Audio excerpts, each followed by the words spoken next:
لیکن ہم ایک مقدس ہیں جنہیں ہمیں یہ مہینہ مل رہا ہے، تو اللہ تعالیٰ کا شکر ادا کرو کہ اللہ تعالیٰ نے یہ مہینہ ہمیں عطا فرمایا ہے کہ رمضان المبارک کے مہینے میں اللہ تعالیٰ ہر چیز کا یعنی ہر نیکی کو دگنا کر دیتا ہے۔ سبحان اللہ، اگر کوئی نفل نماز پڑھتا ہے 2 رکعت تو اللہ تعالیٰ اسے فرض نماز پڑھنے کے اتنا ثواب عطا فرماتا ہے۔ کتنا ثواب؟ فرض نماز پڑھنے کے جتنا ثواب عطا فرماتا ہے۔ سبحان اللہ، اللہ تعالیٰ کا شکر ادا کیجیے کہ آج ہم یہاں پر اس محفل میں اتنے آرام و سکون کے ساتھ رب تعالیٰ کا ذکر سن رہے ہیں۔ ایسے بہت سی عورتیں ہیں جو ہر طرف بھٹک گئی ہیں، لیکن یہ نبی کریم صلی اللہ علیہ وسلم کا فضل و کرم ہے کہ اللہ تعالیٰ نبی کریم صلی اللہ علیہ وسلم کے فضل و کرم سے آج ہماری مائیں ہمارے بازو بیٹھی ہوئی ہے۔ دیکھو، نبی کریم صلی اللہ علیہ وسلم دنیا میں تشریف لانے سے پہلے عورتوں کو زندہ دفنایا جاتا تھا۔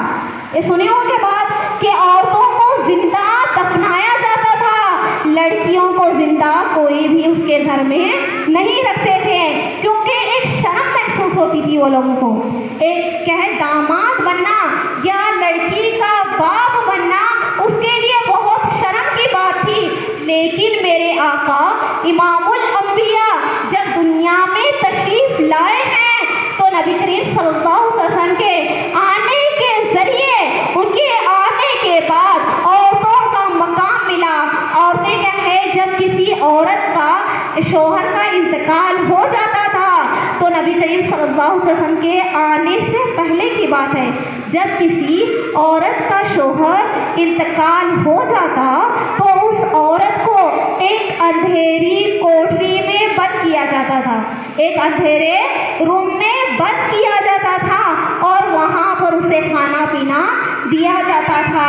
اور جب عورت کچھ کما کر لا دی تھی، یعنی کچھ کما کر لاتی تو وہ بھی پیسے شوہر کے ہاتھ میں دیے جانے چاہیے۔ اگر وہ نہیں دیتی تو اس کا شوہر اسے مار پیٹتا، یعنی اس کے ساتھ جھگڑا وغیرہ کر دیتا۔ نبی کریم صلی اللہ علیہ وسلم جب ہمارے آقا، آپ کے آقا دنیا میں تشریف لاتے ہیں تو عورتوں کا کھویا مقام، ان کی عزت، ان کی آبرو میرے نبی کے آنے کے بعد عورتوں کو ان کا مقام ملا ہے۔ اگر میرے آقا دنیا میں تشریف نہ لاتے تو آج اس جگہ ہم آرام سے نہیں بیٹھے، نہ ہی آپ بیٹھے اور نہ ہی میں اس جگہ کھڑی رہتی۔ یہ نبی کریم صلی اللہ علیہ وسلم کا فضل ہے کہ آج ہماری مائیں ہمارے سامنے موجود ہے، ہماری مائیں زندہ ہمارے سامنے بیٹھی ہیں۔ اللہ تعالیٰ کا فضل و کرم یہ ہے کہ والدین جو ہوتے ہیں وہ اللہ تعالیٰ کی سب سے بڑی دولت ہے دنیا میں۔ اولاد کے لیے والدین سب سے بڑی دولت ہے۔ اگر یہی والدین زندہ نہ ہو تو یہ مقام، یہ مرتبہ کوئی خالہ بھی ہمیں نہیں دے سکتی۔ تو رب تعالیٰ کا شکر ادا کرنا چاہیے کہ اللہ تعالیٰ نے ہمارے والدین کو زندہ رکھا ہے، ان کا سایہ ہمارے سروں پر قائم رکھیں، اور دینی تعلیم کی طرف اپنے بچوں کو آراستہ کیجیے۔ دیکھو، ایک شخص اپنی ساری کمائی ایک لڑکی پر خرچ کر دیتا ہے، اس کا ایک ہی لڑکا رہتا ہے، اس کے علاوہ کوئی بھی اولاد نہیں رہتی ہے، تو وہ اپنے بیٹے کے لیے پورے عمر کی کمائی خرچ کر دیتا ہے۔ آخری جب اس کی اسکول کی پڑھائی مکمل ہو جاتی ہے تو وہ بیٹا کہتا ہے کہ اے ابا جان، میں اب لندن جانا چاہتا ہوں، دنیاوی تعلیم سیکھنے کے لیے لندن جانا چاہتا ہوں۔ تو اس کا باپ بہت ہی خوشی کے ساتھ اسے لندن بھیج دیتا ہے۔ جب وہ لڑکا لندن جاتا ہے، جب اسے نوکری لگتی ہے تو اس کی ماں فون لگا کر کہتی ہے کہ اے بیٹے، تمہارے باپ کی طبیعت بہت زیادہ خراب ہے، تم آ جاؤ۔ تو بیٹا سنو غور سے یہ بات ہے، وہ بیٹا جس سے کہ باپ نے اپنے عمر کی ساری کمائی خرچ کر کے اسے لندن بھیج دیا، اب اس کی ماں کیا بول رہی ہے اسے؟ تیرے باپ کی طبیعت بہت زیادہ خراب ہے، تو آ جا۔ تو بیٹا کہتا ہے کہ میں نوکری چھوڑ کر کیسے آؤں؟ کیا کہتا ہے کہ میں نوکری چھوڑ کر کیسے آؤں؟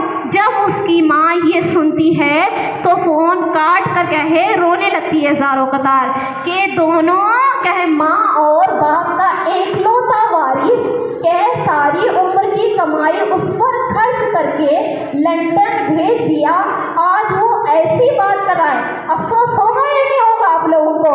اگر آپ کی اولادیں آپ کو ایسے بولے گی تو افسوس ہوگا۔ تو جب کہے آخری لمحہ آ جاتا ہے، یعنی اس کے باپ کی کہے زبان سے کچھ بات ہی نہیں نکل رہی تھی، اب وہ کیا ہے بیڈ پر لیٹا ہوا ہے، آخری اسٹیج پر ہے، تو اس کی ماں دوبارہ فون لگاتی ہے کہ اے بیٹے اب تیرا باپ زندہ رہنے والا نہیں ہے، ایک مرتبہ تو اس کی آخری شکل دیکھ کر چلا جا۔ تو جب اس کی ماں یہ لفظ کہتی ہے تو اس کا بیٹا آ جاتا ہے۔ جب اس کا بیٹا آتا ہے تو اس کے والد کے سامنے جاتا ہے۔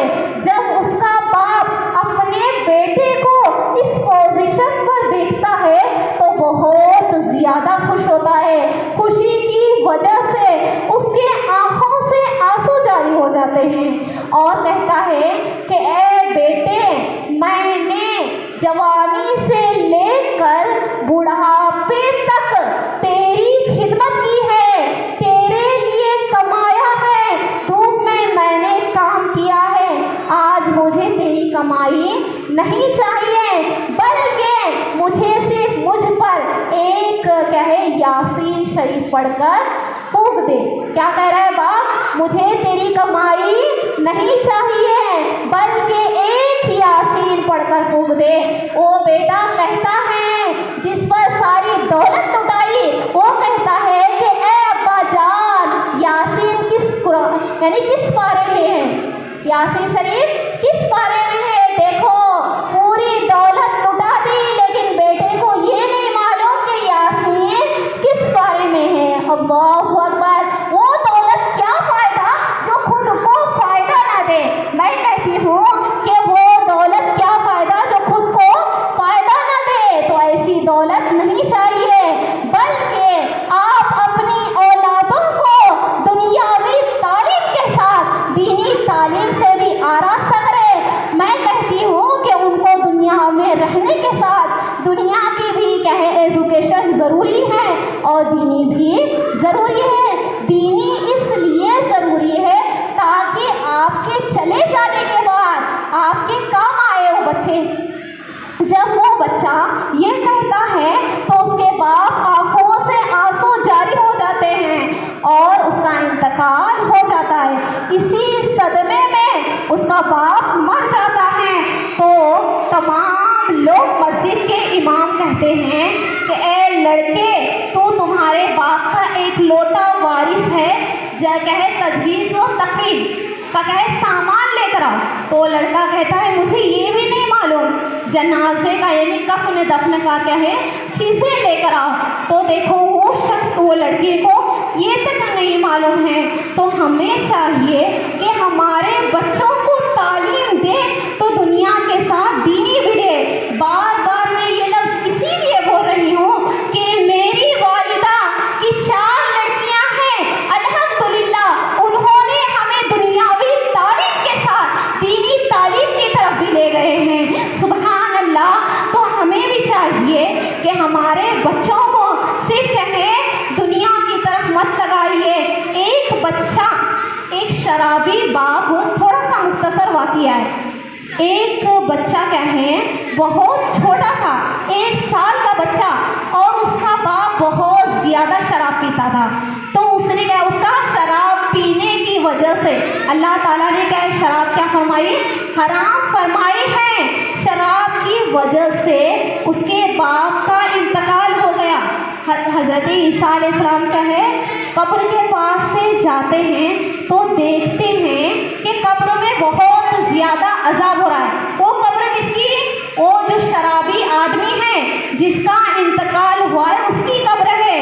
تو جب دیکھتے ہیں تو بہت زیادہ عذاب ہو رہا تھا. تو وہاں سے آپ مکتب جاتے ہیں, یعنی بچوں کو عربی پڑھانے کے لیے, قرآن پڑھانے کے لیے جب جاتے ہیں تو دیکھتے ہیں کہ وہ شرابی کا لڑکا 1 سال کا بچہ ان کے مکتب میں آیا ہے. پہلا دن تھا وہ بچے کا. تو حضرت عیسیٰ علیہ السلام اس بچے سے کہتے ہیں کہ تو بسم اللہ الرحمن الرحیم پڑھ. جب وہ بچہ بسم اللہ الرحمن الرحیم پڑھتا ہے تو اللہ کے نبی کہتے ہیں کہ تو ایک جگہ جا کر اسے یاد کر. وہ بار بار بسم اللہ الرحمن الرحیم بار بار پڑھتا ہے. تو شام کا وقت ہو جاتا ہے تو عیسیٰ علیہ السلام اسے کیا ہے, اس بچے کو اپنے گھر بھیج دیتے ہیں. اور عیسیٰ علیہ السلام پھر وہ قبر کے پاس سے دوبارہ آتے ہیں. جب صبح آئے تھے تو کیا دیکھتے ہیں وہاں پر کہ وہ شخص کو کیا ہو رہا تھا, عذاب ہو رہا تھا.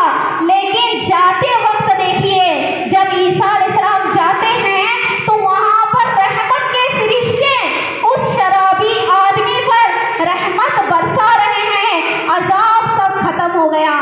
تو عیسیٰ علیہ السلام پوچھتے ہیں کہ اے اللہ, میں صبح آیا تھا تو یہاں پر عذاب ہو رہا تھا لیکن اب یہاں پر عذاب نہیں ہے, اس کی وجہ کیا ہے؟ تو اللہ تعالیٰ سے عرض کرنے کے بعد کیا ہے, فرماتے ہیں, اللہ تعالیٰ فرماتا ہے اے عیسیٰ, جو بچہ تمہارے پاس آیا تھا یہ شرابی کا بچہ ہے جو مجھے بار بار الرحمن الرحیم بول رہا تھا, رحم کرنے والا ہے, رحم فرما.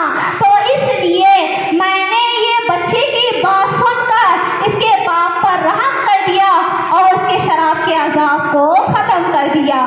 دیکھو ایک چھوٹا بچہ بسم اللہ پڑھنے کی وجہ سے اللہ تعالیٰ نے اسے جہنم سے نکال کر جنت میں بھیج دیا.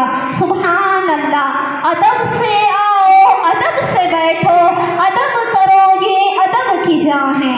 ادب سے آؤ, ادب سے بیٹھو, ادب کرو, یہ ادب کی جان ہے. یہ ایسی ویسی نہیں ہے محفل, یہ محفل مصطفیٰ ہے. اللہ تعالیٰ ہمیں سننے سے زیادہ عمل کرنے کی توفیق عطا فرمائے. جو ہم نے آپ سے کہا ہے اللہ تعالیٰ تماموں کے کہے, اس میں کہیں جو میرے کہنے میں غلطیاں ہوئی ہیں یا جو سننے میں غلطیاں ہوئی ہیں اسے معاف عطا فرمائے. اور یہاں پر ایک حضرت بہت ہی اچھا مدرسہ اور کمیٹی کے احباب نے بھی بہت اچھا مدرسہ تعمیر کیے ہیں. تو اس تعلیم کی طرف اپنے بچوں کو بھیجیے کیونکہ یہ کیا ہے بہت ہی مقدس وقت ہے, بہت اچھی تعلیم بھی دی جا رہی ہے یہاں پر. تو یہی وقت ہے آپ کے